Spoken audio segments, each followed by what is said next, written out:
विनेश फोगाट और बजरंग पूनिया ने जब से कांग्रेस ज्वाइन करी है तब से भाजपा के जो पूर्व सांसद हैं ब्रजभूषण शरण सिंह लगातार उन पर टिप्पणी कर रहे थे और वो कह रहे थे कि मेरे खिलाफ जो एक केस दायर किया गया था, मेरे खिलाफ जो ये पूरा षड्यंत्र रचा गया, मेरे खिलाफ जो ये आंदोलन हुआ, उन्होंने इस पूरे आंदोलन को कांग्रेसी आंदोलन बता दिया। उन्होंने कहा था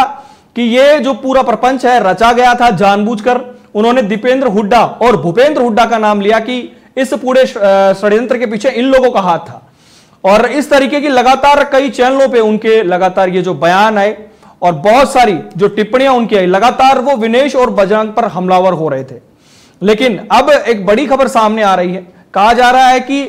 ब्रजभूषण शरण सिंह पर जो आला कमान है, भाजपा आला कमान, उनकी तरफ से जो एक नोटिस आया है, नोटिस कोई रिटर्न में नहीं है, लेकिन उनकी तरफ से एक संदेश भेजा गया है और कहा गया है कि वो इस मामले में बयानबाजी ना करें, क्योंकि हाल ही में जो ये विधानसभा के चुनाव है, भाजपा नहीं चाहती कि जो उनका वोट बैंक है वो उनसे खिसक जाए। इस प्रकार की टिप्पणियां करने से ब्रजभूषण शरण सिंह को बचने के लिए कहा गया है। जबकि ब्रजभूषण शरण सिंह ने तो यह भी कहा था कि अगर मुझे मौका मिलता है और अगर पार्टी चाहेगी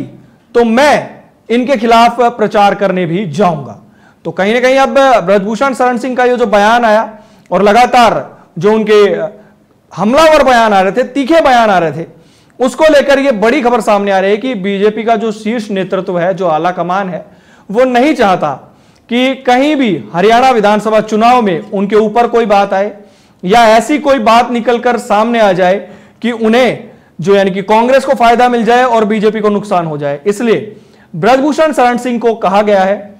ये बात सामने आ रही है कि वो किसी भी तरीके से इस मामले में बयानबाजी ना करें। आप सभी को पता होगा कि पहलवानों के बीच में और ब्रजभूषण शरण सिंह के बीच में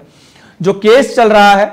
जो यौन उत्पीड़न का मामला है, इसको लेकर लगातार ब्रजभूषण शरण सिंह हमलावर रहते हैं। वो कहते हैं कि मुझ पर आरोप लगाए गए हैं, मैं निर्दोष हूं, मैं निर्दोष साबित होकर आऊंगा, मैं कोर्ट से किसी भी तरीके की मेरे ऊपर ये जो जितने भी दोष हैं ये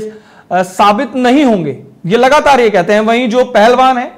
ब्रजभूषण शरण सिंह के खिलाफ, जो विनेश फोगाट है, बजरंग है, साक्षी है, ये लगातार अपने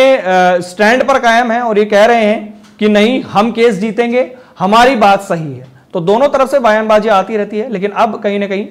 बीजेपी आलाकमान की तरफ से ये जो एक बड़ी खबर है कि उन्हें शायद इस मामले में चुप रहने के लिए कहा गया है।